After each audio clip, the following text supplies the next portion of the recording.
This is a special episode of the podcast devoted to Ronald Reagan. Now, later this week, it's Ronald Reagan's birthday, and I thought it would be interesting in this troubled time to do a survey of Reagan, a survey of his leadership, a survey of his accomplishments, also a kind of honest look at his relevance or irrelevance today. Debbie's going to join me. We're going to talk about our experience as young Reaganites in the 1980s. My daughter Danielle D'Souza Gill will join me. We'll talk about the issue of Reagan and Trump, the way in which leadership styles are dramatically different now from in the past. And the question I want to ask is whether we are facing the same old evil that Reagan faced, but in a new form, and whether we'll need a new strategy to, in a familiar phrase, make America great again. This is the Dinesh D'Souza podcast.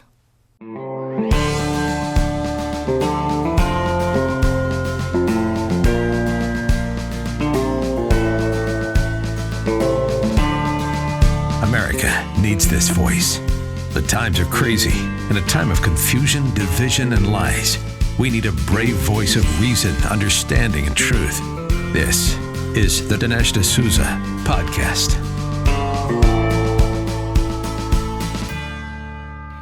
We're no longer living in the Reagan era. And I don't just mean by that Reagan is no longer with us. It's been a long time since Reagan was president. But what I mean is that the Reagan era of American politics, which began in 1980, I believe came to an end in 2008 when Obama was elected. I think Obama, in fact, saw himself self-consciously as the man who was going to try to, he couldn't undo the Reagan era any more than Clinton could. Clinton was largely carried by the Reagan tide. But I think Obama's idea was, let me try to close this chapter and begin a new chapter in American history, which in fact he did. If we think of the larger landscape of American politics, think of what that means. The Democratic Party was the dominant party in this country from 1932. This is when FDR, Franklin Roosevelt, was first elected in the era of the Depression. And Democratic dominance went all the way from 1932 to 1980 when Reagan was elected. The great achievement of Reagan was to stop that Democratic train. Now, Reagan did more than that, and I'll come to that in a minute. But Reagan began a new approach, and he was able, amazingly, to get Democrats to come over to his side, to vote for his tax cuts, to vote for some of his foreign policy initiatives, to ratify treaties that were Reagan's treaties, but he got Democrats to vote for them.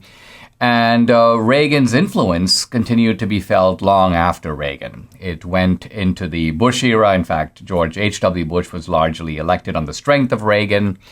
And as I say, Clinton was unwillingly, reluctantly, thrashingly carried by the Reagan tide.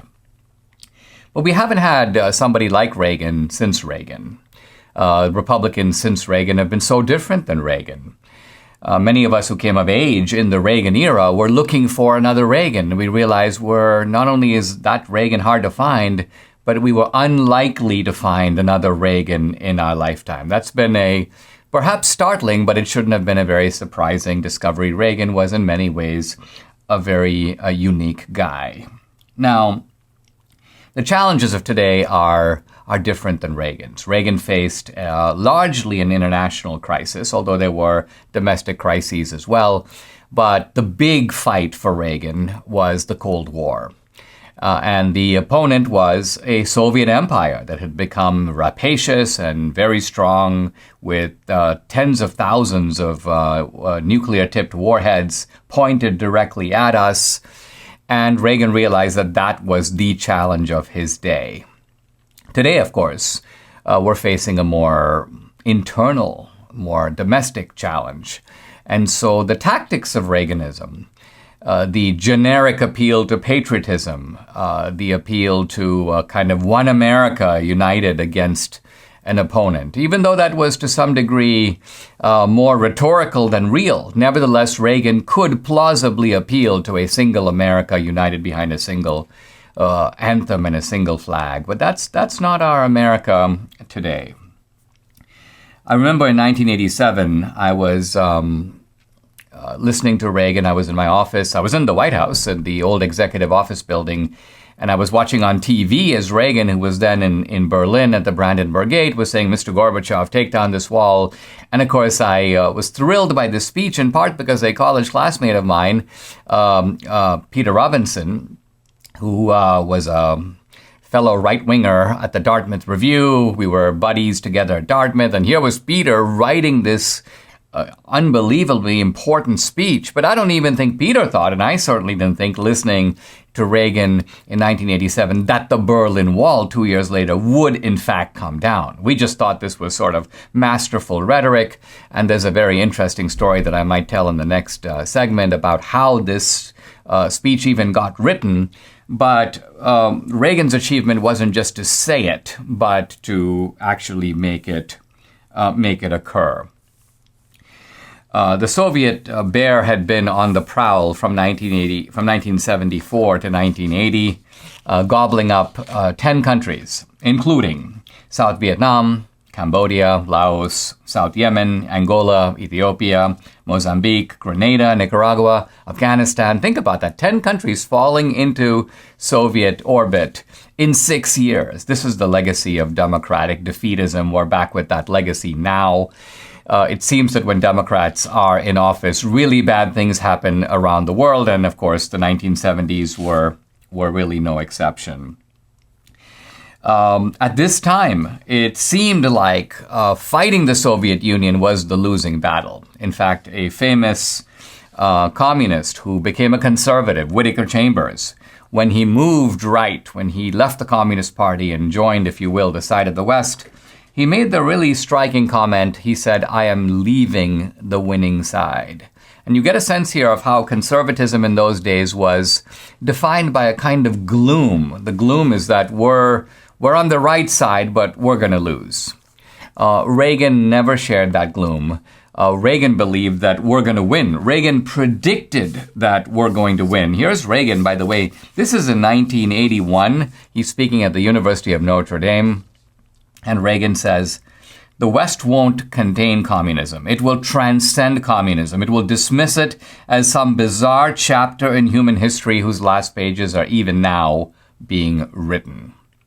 Here's Reagan in 1982 addressing the British Parliament. In an ironic sense, Reagan says, "Karl Marx was right. We are witnessing today a great revolutionary crisis, but the crisis is happening not in the free, non-Marxist West, but in the home of Marxism, Leninism, the Soviet Union." And Reagan goes on to say, "It's the Soviet Union that runs against the tide of history by denying freedom and human dignity."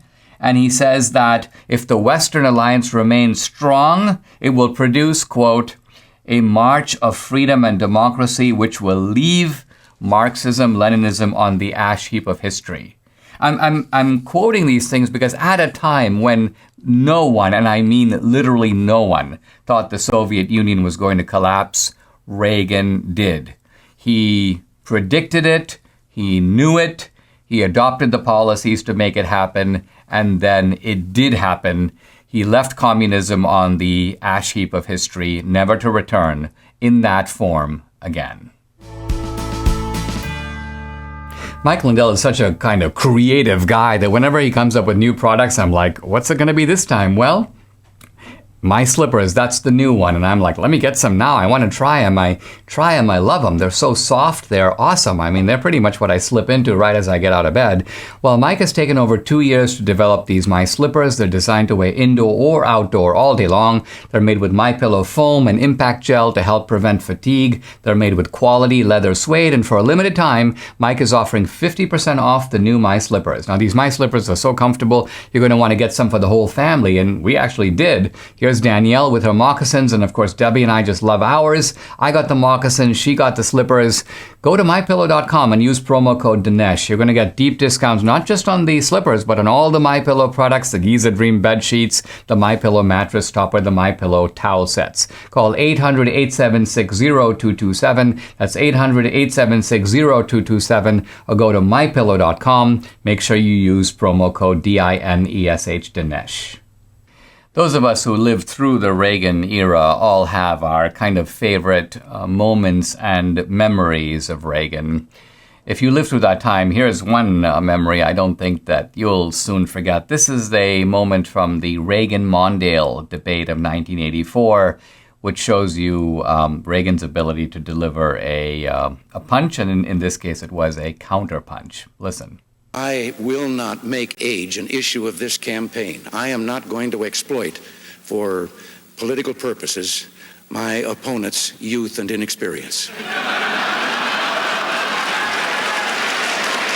What I find amusing and interesting about that clip, watching the video of it, is you see that even Mondale is laughing. Even Mondale's like, you got me, and Mondale goes with the spirit of the Reagan jibe.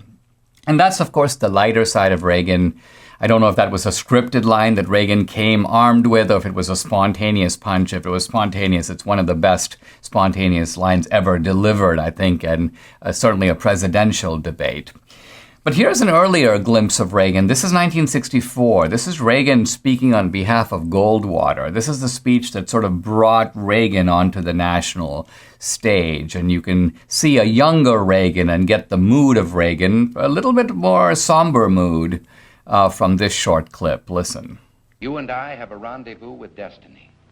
We'll preserve for our children this, the last best hope of man on earth, or we'll sentence them to take the last step into 1,000 years of darkness. So this was Reagan's career, really spanning from the, starting in the mid-'60s all the way to his election in 1980. I mentioned in the last segment I talk about my Dartmouth pal, Peter Robinson, who had been down to Berlin and seen the Berlin Wall and talked to some Berliners and asked them, you know, what do you think about this wall? And they saw the wall as the very symbol of Soviet tyranny. And that's what gave Peter the idea of drafting in a speech the line, Mr. Gorbachev, take down this wall. And Reagan loved it. The moment he read the speech, he jumped right on it and he goes, that's what I want to say, Peter. I want to talk about taking down the Berlin Wall. And Peter describes, and he's written about this subsequently, massive efforts by the State Department and the Defense Department, all kinds of diplomatic channels, which, by the way, review these speeches before, these official speeches before they're given. They all wanted to take the line out, but Peter ultimately appealed to Reagan, and Reagan said, no, I want that line to stay in. And Peter made the point later, and other speechwriters, Peggy Noonan, Tony Dolan, have said the same thing, that as speechwriters, they didn't really write for Reagan. They were sort of, you would almost say that Reagan was the real writer, and they put themselves in the place of Reagan, and they went back to Reagan's old speeches. Peter said that one of his greatest sources of what to say in Reagan's mouth was what Reagan had said himself previously. And so this was very much Reagan's sentiment, but it was designed to put diplomatic pressure on Gorbachev. And as we know from history, that pressure ultimately worked. Now, what made Reagan different in his understanding of communism, I think, than what a lot of conservatives were saying at the time, is that they embraced the evil empire aspect of communism, but Reagan also saw the ineptitude of communism. Reagan saw that communism wasn't just evil, it was evil, but it also didn't work. And Reagan saw this in the kind of jokes that he would sometimes tell about communism, jokes that, by the way, Reagan claimed to have heard and picked up from the Soviet people themselves. In one of Reagan's favorite jokes, he talks about a guy who goes to the Soviet Bureau of Transportation and he wants to order a car, an automobile. And he's told that, look, you got to pay now, but there's a 10-year wait. And the man is like, oh, man. But he goes, that's all right. He fills out all these forms. He goes through all these various agencies. He signs in countless places. Finally, he pays the money and he says, okay, and now what? So they say, well, come back in 10 years and get your car. And the man says, morning or afternoon? And the guy in the agency gives him a look and says, we're talking about 10 years from now. What difference can it make? And the man goes, well, the plumber is coming in the morning. So this was Reagan relaying stories from the Soviet people, but the point of the stories is that you've got this huge system of socialism all based upon centralized planning. And the centralized planners don't know what's going on. They don't have markets. They cannot rely on the price mechanism. Their system's not going to work. So even though the Soviet bear is dangerous, it is also clumsy. And of course, those two things, by the way, go together. We often think, well, ineptitude and danger are sort of opposites. But no, Reagan's view is that a Soviet bear, where the economy is collapsing around you inside the Soviet Union, is only going to become more adventurous abroad. It's going to try to secure gains on the international front that are not available domestically. And Reagan realized that that bear had to be checked. It had to be brought to its knees. It had to be, in the words of the time, not merely contained, but rolled back. The rollback of communism was Reagan's ultimate goal, a goal in which he was incredibly successful. You know, guys, 2022 has already been a critical year, not just for America, but also for AMAC. This is the Association of Mature American Citizens, along with its over 2 million members. The Biden administration and Congress are pressing forward with radical overhauls of voter integrity and much more legislation that could hurt our seniors. And the midterm elections this November are going to be a big one, a battle for freedom versus socialism. Now, unlike liberal groups, I think you know the one I'm thinking of, AMAC is America's conservative, action-oriented organization for 50 plus, fighting hard literally every day in Washington and across the nation for our seniors. I'm urging you to choose AMAC now. You'll get all the great membership benefits, including AMAC discounts on hotels, travel, restaurants, and your membership will support your values. So how do you do this? Go to amac.us/Dinesh. Again, go to amac.us/Dinesh to become an AMAC member like me and Debbie have now. Debbie and I are both, well, I guess we are creatures of the Reagan Revolution. And I was just thinking back that when Reagan was elected in 1980, I was 19, but you were 14. And ironically, you met Reagan at that age. Talk a little bit about, first of all, why did you, a Hispanic kid in a school in Harlingen, Texas, why did you care about meeting Reagan, and what was it like when you did meet Reagan? Right. So, well, I mean, as a kid, I was always very political, even in Venezuela. I would like go with my cousin to put flyers on people's doors of our candidate in the Copey party, Copeyana. So I was a Copeyana before I was a Republicana. Yes. So anyway, so it was very natural for me at age 10, 11, 12, 13, 14 to be very political. And I have to say, my grandparents, I've talked about this before, were Democrats. They're from the Rio Grande Valley. They're Hispanic. They're Mexican American. And they were Democrats. They were for Carter. They were for Jimmy Carter. And I'll never forget, my grandmother had a plate, a Jimmy Carter Roslyn plate in the kitchen. And I would look at it and I would think to myself, why on earth is she voting for a Democrat? Just in my mind, right?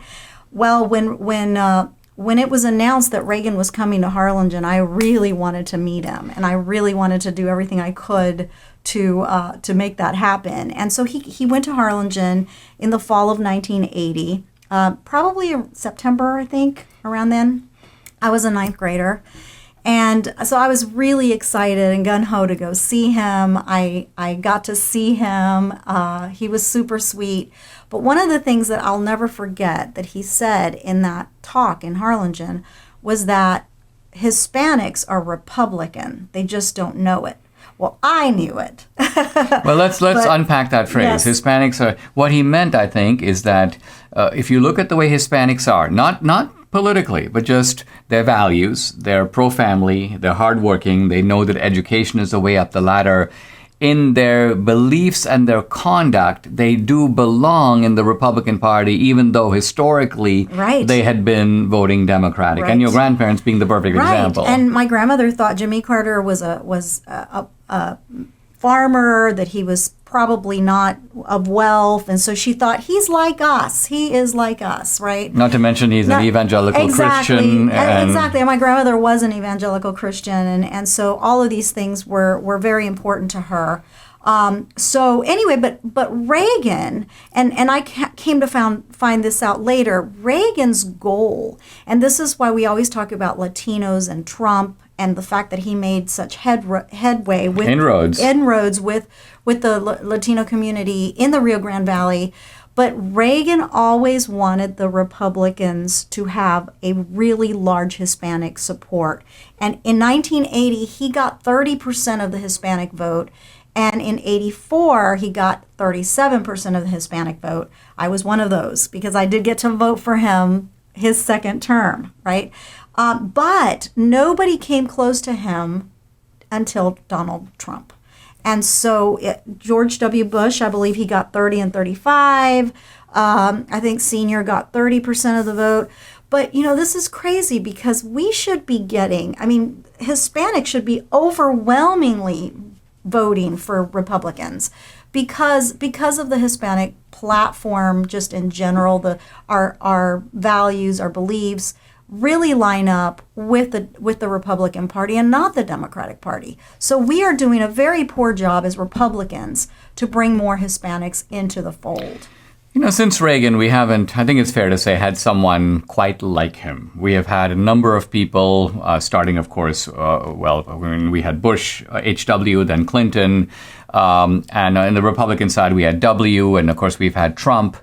What is it about Reagan that to you makes him stand out? Is it simply the fact that we were younger then and sort of Reagan was our guiding star? Or is it that even looking back and with some kind of clinical objectivity, there was something different about Reagan? What was that? Reagan was like my grandpa. He felt like somebody that I could go up to and talk to and give him, all kinds of, stories. And so he was that type of person. He was very nice, very cordial, very warm, and he was not like your typical politician. And I got the same type of feeling when I met Donald Trump. The exact same. Yeah, although on the face of it, different. They're temperamentally different. Their styles are different. Yes. I think part of the reason for that, and people mistake the fact they say Trump is so aggressive. It's a different time. Right. In fact, I see this even with Lincoln, or the early Lincoln is different than the later Lincoln, because Lincoln realized he was in a very difficult situation. In fact, he said, I'm facing a challenge greater than Washington faced. Yep. And he realized I've got to be a man of steel. Yeah. Whereas before, Lincoln had been perceived as kind of a softie, a little bit of a rhino. Right. Well, with Reagan, I often tell you how every time something would happen and he would go on TV, I would literally start sobbing. I don't know of any other politician that's ever done that to me before, but like the Challenger or since the Challenger disaster, which you're going to talk a little bit about later. That was like phenomenal. His speech was great. Even his farewell address made me cry because I knew that we may never have anybody like him ever again, and he was just that type of person, president, leader. And now, one of the things is that when Reagan used the phrase "we," which he would, he did speak about one America. I think he saw America as a single country. I think he saw Democrats as, well, remember, he had been a Democrat, as not enemies, but just political opponents, people who saw things a different way. And I wonder if we will ever get back that sense of a one America where we disagree about means, but we do agree generally on goals. Well, I hope we do reach that point in America. I'm afraid to say we probably won't. I think the Ronald Reagan era of politics is over. When you think back to the highlights of Reagan, his kind of great moments, his sort of greatest hits, what is the one time at which you remember Reagan as sort of exhibiting the qualities that are quintessential in a leader? Well, especially with his ability to convince somebody like Gorbachev to end the Cold War. That to me was just amazing that he was able to do that. And Gorbachev was even regarded him as a friend, which I can't even imagine that happening today. Well, I remember this is going back, I think, to the 1987 summit, where Reagan would tell Gorbachev just highly amusing anecdotes, which had nothing to do with politics. At one point, Reagan was telling Gorbachev about this really fat man who had gotten stuck in his own bathroom and couldn't get out of it. And Gorbachev was intrigued because obviously this was not diplomatic talk. This was not scripted. Right. Gorbachev was like, where did you find out about this man? How did the man eventually make his way out of the bathroom? So here's Reagan, these world leaders. But I think Reagan realized that that's the way you actually break the ice. Right. Get in through to people, and they begin to talk to you more on a personal level. Yeah. I mean, Gorbachev at one point asked Reagan for advice. When Eastern Europe was breaking apart, the Soviet Union was beginning to dissolve, and Gorbachev said to Reagan something to the effect of, I feel like a man on a precipice, what should I do?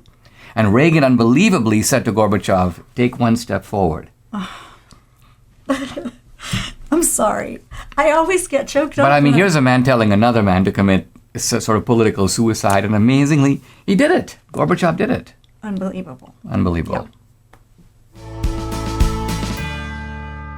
Going online without ExpressVPN, well, that's like leaving your kids with the nearest stranger while using the restroom. Well, most of the time it's probably okay, but you never know who you're trusting. Why would you ever risk it?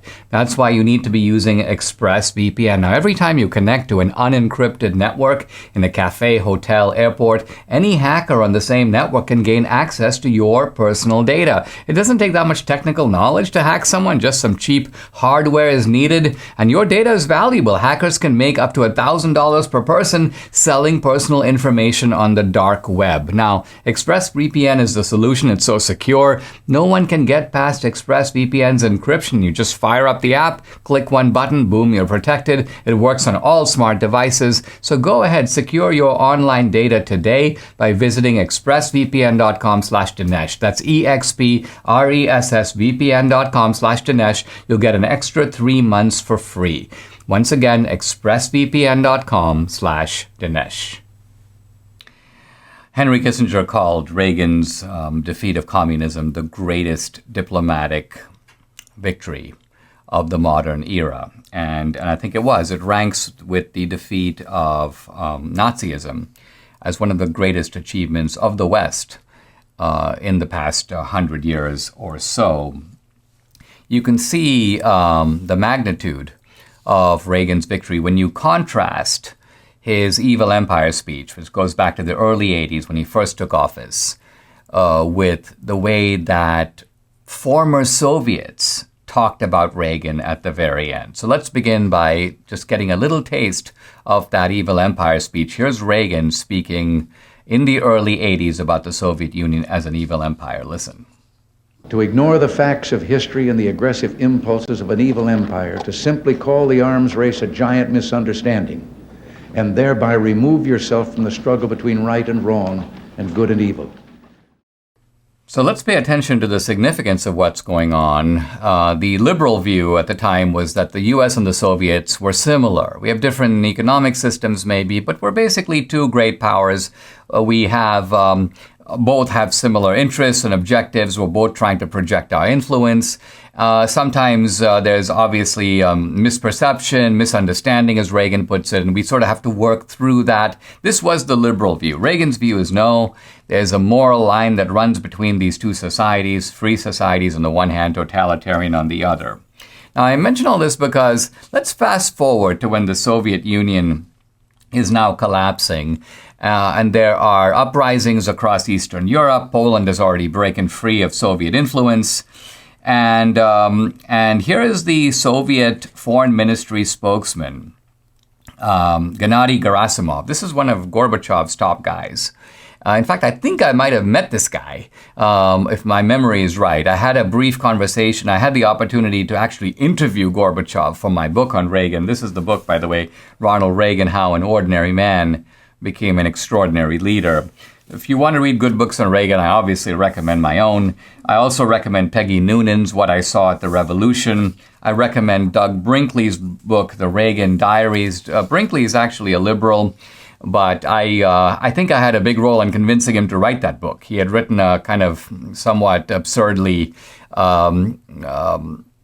a devotional biography of Jimmy Carter, and I said, well, Doug, you got to pay attention to Reagan. And Brinkley had not, at that point, taken Reagan seriously. It's only when he began to look at Reagan more closely that he was like, whoa, this guy actually had far more substance, far more vision than he was ever credited with. But here's Gennady Gerasimov, Gorbachev's guy, in October 1989, announcing that the Soviet Union is not going to intervene in the internal affairs of Eastern Bloc nations anymore, allowing the people there to have their own destiny. And reporters are asking him, what happened to the Brezhnev Doctrine? And here's Gerasimov, the Brezhnev Doctrine is dead. And reporters say, well, what's going to take its place? And he says, he goes, you know the Frank Sinatra song, My Way? He goes, Hungary and Poland are doing it their way. We now have the Sinatra Doctrine. Think about this. You've got a Soviet communist who was trained in the Soviet system, part of the so-called nomenklatura or ruling class. And he's talking like Reagan. And here is Andrei Kosyrev, a minister in the Yeltsin government, which came after Gorbachev, after the collapse of the Soviet Union, after the Communist Party dissolved itself. And this guy, Kosyrev, was asked about the name of the Soviet Union, which was being changed back to the Russian Federation, and obviously getting rid of the idea of Soviet. He said, this is Kosyrev talking, he goes, it was always a mistake to call it the Union of Soviet Socialist Republics. And then someone asked him, well, what was it really then? And he goes, it was rather, as was once said, an evil empire. So here are the Russians themselves in the aftermath of communism, ratifying and agreeing with Reagan's characterization of the Soviet Union. Now, in politics, you rarely have this kind of a victory. It's one thing to say, we defeated our opponent, we knocked him to his feet, we humiliated him, and he had nothing to say. He had to concede our military superiority. It's a whole another matter to say, we defeated our opponent so thoroughly that we didn't have to fire a single bullet. We got him to abolish his own bad society, and then we got him to agree with our description of him from the beginning. That is some sense, I hope I'm conveying, of the magnitude of what Reagan was able to accomplish in the Cold War. You know, for centuries, people who got aches and pains would be like, well, what can I do about it? Pretty much nothing. And very often you don't even know where the pain is really coming from. You just know that with time, with age, this is something that's like, quote, part of life. Well, now there's a 100% drug-free solution, and it's called Relief Factor. The great thing about it is it makes the pain go away, and Debbie is like a walking testament to it. She has this problem with frozen shoulder, and she says, let me try Relief Factor. She tries it. Wow, it's actually working. I'm feeling better. The pain's gone away. Then she forgot to take it for a while. It's like, whoa, the pain comes back. So Debbie, who's, kind of a quick learner, realized, listen, I better keep the Relief Factor around. And so she now makes sure she never goes without it. Now, look, you don't have to take her word for it or even mine. Try it for yourself. You'll see. Order the 3-week quick start for the discounted price of just $19.95. Go to relieffactor.com or call 833-690-7246 to find out more about this offer. That number again, 833-690-7246, or go to relieffactor.com. Feel the difference. I thought it'd be interesting to have kind of an intergenerational conversation on Reagan. And so Danielle, my daughter Danielle D'Souza Gill, is in town. By the way, she's the author of the book The Choice, The Abortion Divide in America. She's the host of the show Counterculture with Danielle D'Souza Gill. It's on Epoch TV. You can get it by downloading the Epoch Times app. And so Danielle, you were born after Reagan. You were born in the Clinton era. I'm sort of chuckling because I'm actually thinking about a photo that we have when you were almost a baby, where you're with Gerald Ford, and he's sort of reaching out to pick you up. And of course, this was at an American Enterprise Institute function. And Ford, of course, was part of that. But Reagan at that point, I think, had faded from the scene. Now, You know about Reagan by watching older videos of Reagan, the Goldwater speech, a couple of other Reagan speeches. Talk a little bit about how when you see those speeches, you see a man from a different time. What do you see, and what was your take about when you look back at Reagan through the speeches you've watched? Well, his speeches, I think, are some of just the most incredible speeches. Listening to them, they're really, I think, a mixture of informative but also very inspiring. But I think just listening to people from that time, even not just Reagan, but even news hosts and talk show hosts and other things like that, they just spoke in a different way. And I think today, because of maybe technology and social media, people want everything, quick. They just want kind of punchy everything. Whereas back then, I think there was a much more deep dive into issues and into topics. And I try to do a deep dive like that, on my show and stuff. But I think in general, people just want things fast. And I think that's affected how our politicians talk, for better or worse. Not to say that either is better, but I just think it's a different type of speech to listen to Reagan from that time really go into things in so much more, almost a literary way even. He'll make, analogies and use a lot more descriptive language than politicians might do today. I mean, I think if you think back to, say, Reagan's Evil Empire speech, this is the great speech where Reagan, in blunt moral terms, describes the West as a force for good, the Soviet Empire as a force for evil. And if you listen to that speech, you learn a lot about communism. In other words, Reagan makes the case. He doesn't just assume you're against communism, we're good, they're horrible. He lays out how they see the world, how we see the world. So his speech has, when you said informative, there's an educational component to that. Mm-hmm. And I find that has almost disappeared from American politics, on our side as well. I mean, if you think of Trump forcefully states his position, but he rarely lays out the argument. Even for free markets, Trump won't say, here's the reason that markets work, here's the reason that entrepreneurs are more productive and contribute more to society. And you said that that's partly because of social media. Is it partly because social media also creates a different kind of person, more hurried, less explanatory? Yeah, and I think also back then, Reagan, of course, was much more focused on, I guess, speaking in a way that kind of brought everyone in on something, whereas I think now we're in such a deep fight with the left that it would almost be silly if we were to try to explain the fundamentals of a free market or things like that. Of course, we should do that, and I know that we do have other ways of doing that, but I don't think that's exactly what our politicians are up to. I think at this point our politicians try to say, this is my position, and if you agree with my position, then you should support this because this is like the fight of our lives, so we have to really buckle down and go hardcore. And a lot of people resonate with that. So it's not to say that that's not working. I think it does work because people are just at the breaking point. A lot of people are. They're so tired of, as Trump is so famous for, but speaking on behalf of the forgotten man and woman of America, so we want to speak on behalf of those people. Whereas I think Reagan was more speaking to those people, or perhaps to convince those people, whereas I think Trump represents those people. That's a very interesting point. I mean, I'd almost say, would you agree with this, that if you take something like the family, Reagan assumed that a family is a good thing, right? That we want stronger families. Now, there might be people who don't have families, they're orphans, they're raised in single families, but it would have been inconceivable to Reagan that somebody would be against the family. I mean, I think Reagan would think that was just, you have to be, there's something wrong with you. Mm-hmm. But we live at a time now where the left aggressively attacks the idea of the family. They seem to be, and some of the Black Lives Matter rhetoric, they explicitly want to dismantle the traditional family. Mm-hmm. And so part of what you're saying is that the Reagan tone, even though there's a little bit of us that pines for it, wouldn't work today because we're in a different environment. Yeah, we are in a different environment. And I also think it's the role of the president or whoever is running on our side to fight for families, to fight for those things. Because we all realize just how extreme it's gotten. We know that gender, just everything, even just the basic unit of the family is under attack.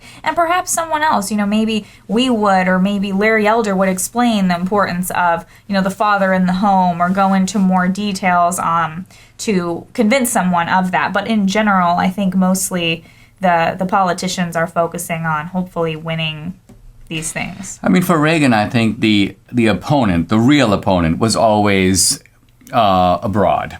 Reagan was a creature of the Cold War. The Soviets were the focus of evil in the modern world. I think we would have to say, and this would, I think, reflect Trump's philosophy, that we're in a different landscape in which the great threat to America now is domestic. It comes from within. And quite frankly, if you listen to the left, it sounds like they agree. They think that the biggest threat to the world is us.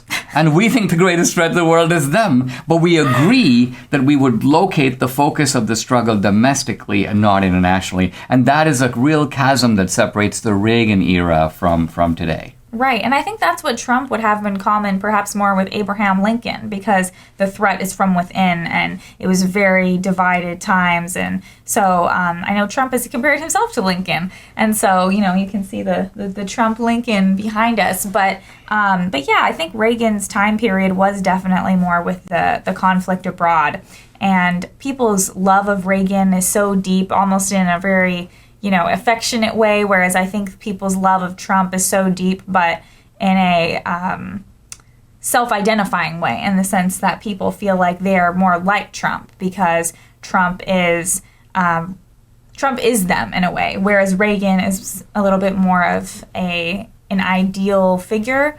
So I think that people love both of them, but just in very different identifying ways. Very interesting. I've been trying to think about what it is that brought the ideas of Reagan together. Was there a single theme that united them? And is that theme relevant to today? I think the answer to that question is that, one, there was a single theme, and B, it could not be more relevant today. It is very relevant today. So while there are certain Reaganite strategies that have to be modified because our situation is different, in some ways, the central ideological challenge is not that different. Now, although I've been focusing on the Cold War, and we think of Reagan as fighting this kind of external battle against an external adversary, the truth is that Reagan had a single ideological adversary that he was against. And this was the adversary, the idea that dominated the 20th century. Well, what is that idea? It's the idea of collectivism. It's the idea that the collective, or the state, dominates rival institutions. Not only does the state dominate the individual, but the state dominates the family, the state dominates the church, the state dominates education, the state dominates industry. So the state is the kind of supervisory guardian of the whole society. This is collectivism. It expressed itself in various forms in the early part of the 20th century. We can think of communism, we can think of fascism, we can think of progressivism. These were all cousin doctrines that deified the collective, that deified the state. And collectivism was on the march. FDR represented the march of collectivism. And as you know, if you've seen my movie, Death of a Nation, or read my book, The Big Lie, FDR was an admirer of fascism, of Mussolini-style Italian fascism. And so here you had collectivism making gain upon gain upon gain, and you had a Republican Party that was in complete retreat. But Reagan set his goal at defeating collectivism not only abroad, that was the Soviet Union, but also at home. In other words, stopping the march of big government. And think once again of the victory of Reagan. In the early 1990s, Bill Clinton, then a much younger man, no less of a maniac than he is today, but nevertheless a younger man, says the era of big government is over. Why did he say that? Not really because he wanted it to be, but because that's what Reagan had made happen. So collectivism was Reagan's opponent. And Reagan inherited a big mess of an economy, stagnant economic growth, runaway inflation. We're seeing glimpses of that today. And so the combination of poor growth and inflation was called stagflation. Very high tax rates, in fact, the top tax rate, the top marginal tax rate, 70%. And think about it, Reagan brought it down from 70% to 28%. I kid you not. So this is a real fiscal revolution.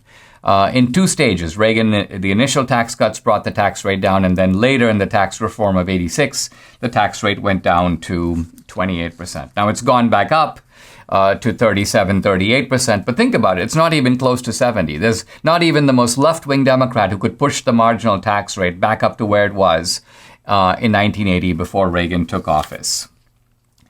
I was many years ago at a Forbes conference with Michael Dell. Michael Dell, the founder of Dell Computer, one of the early architects of the technological revolution. And I posed to Michael Dell this question. I said, the technological revolution really exploded in the 1980s. All these companies were formed like Microsoft and Dell Computers, many others. And I said, why did the technological revolution happen now? I said, why didn't the technological revolution happen in the 1960s or the 1970s? Is it because it just so happened that the technology was discovered now, a kind of accident, if you will, of serendipity? Or, I said, did Reagan's policies of tax cuts, privatization, deregulation, the celebration of the entrepreneur, Reagan had basically, John F. Kennedy had said a generation earlier, that if you're young, if you're idealistic, if you care, do what? Well, join the Peace Corps. In other words, become a bureaucrat, become a public servant. For John F. Kennedy, if you worked for yourself, if you had your own company, well, you're kind of a greedy, selfish guy. But if you work for the government, you're a noble guy. You're subordinating your own interest to the common interest. And Reagan challenged that. Reagan basically said, no, the entrepreneur is the embodiment of American idealism. So my point to Michael Dell was, isn't it a fact that the technological revolution was made possible, was enabled, was lubricated by Reagan's policies, and that's why it's exploding now and exploding so fast. And he gave me a funny look, as if to say, what did I just hear? What are you talking about? He had no idea what I was even saying. And I thought it kind of was one of those early cases where it occurred to me that you've got a guy, and he's in the technological revolution, and he's part of it, and he's obviously a very smart guy because he's creating a multi-billion-dollar company, and he knows what he's doing in making computers. But evidently, when it came to the political infrastructure that enables a guy like Michael Dell to succeed, he was totally clueless. And I think if Reagan were present, Reagan would have said, hey, Michael Dell, it's one thing for you to benefit from the technological revolution, and we're all delighted you are, but you should also become a defender of the political and economic system that enables your success. Reagan understood that even markets do depend upon a political and cultural environment. And we should see today, after Reagan, that what the left is trying to do is not only have policies that are destructive to markets, but to culturally poison young people against entrepreneurship, to convey the idea, and you see this in no one more than Bernie Sanders, the idea that somehow an entrepreneur is a greedy, selfish guy, whereas he, Bernie, a guy who's really never worked a day in his life, a guy who's basically, was stealing electricity from his neighbor and sleeping on another friend's couch for years, essentially a lifelong bum who has now found a way of living through politics. He sees himself as the embodiment of the new America, the new socialist America, and I have to say that to some degree he is. I'd like to talk in this concluding segment about Reagan the man and about Reagan's character. Debbie alluded in our segment together to Reagan's great speech when the Challenger shuttle blew up. I want you to get a feeling, a reminder of what that was like. Here's Reagan. Listen. The crew of the Space Shuttle Challenger honored us for the manner in which they lived their lives. We will never forget them, nor the last time we saw them, this morning, as they prepared for their journey and waved goodbye and slipped the surly bonds of earth to touch the face of God. Thank you. Wow. He was a modest man in his own way, Reagan was. He would sometimes talk about the White House as the people's house. When he was first elected, somebody asked him, what's it like living in the White House? And he goes, well, I'm sort of back living above the store again. And in fact, here's Reagan thinking back to his old childhood when his father had a store and Reagan lived up above the store. Reagan dealt with even important people, foreign leaders, in a very informal way. I remember the Japanese Prime Minister Yasuhiro Nakasone met Reagan for the first time. And the Japanese, of course, very formal. He gives Reagan the strategic Japanese bow. He's referring to Reagan in ceremonial terms. And Reagan surprises him by saying to Nakasone, "What does your wife call you at home?" And Nakasone is a little taken aback, and he says, "Well, my wife calls me Yasu." And Reagan stretches his hand out, and he goes, "Well, Yasu, my name's Ron." And you see here the almost goofy over-familiarity of Reagan, but foreign leaders, and this includes people who were not necessarily fans of Reagan at the beginning, Mitterrand, for example, the socialist prime minister of France, they all became super fans of Reagan. Later, Mitterrand would say Reagan has a kind of primal power, like a rock in the Morvan. I mean, this is a French socialist, think about it, and a cultural snob, nevertheless deferring to Reagan's, as he saw it, almost primal influence and power. I remember a very powerful incident that I learned about from the White House correspondence director, whom I knew at the time. And she told me about a woman named Frances, who received a mailing from the Republican National Committee. And it's one of those fundraising mailings that essentially says that if you give a big amount of money, at that time it would have been $1,000, maybe $5,000, you were actually granted a visit to the White House. You could come and get a White House tour in sort of gratitude for your contribution. And this woman, Frances, had gotten this direct mail appeal in the mail, obviously hadn't read it very carefully. She saw it as a kind of invitation to come to the White House. And so even though she might have given $10 or nothing at all, she decides to come visit the White House. And so she shows up outside the White House. Of course, the place is all fenced up. She's talking to the guards at the gate, and she does not have authorization to come in. And she's very flustered. And the guards realize that this is a bit of a touchy situation. They don't know what to do, so they kind of call up to the White House itself, and Reagan says, "Let her in." Reagan happens to be kind of walking by, and he hears some sort of conversation going on. He realizes what's going on, and he says, "Well, bring her in." And so they let this woman, Frances, in, and she's getting her formal, it's done by a White House tour guide, walking her through the different rooms, the rooms of different colors, so to speak.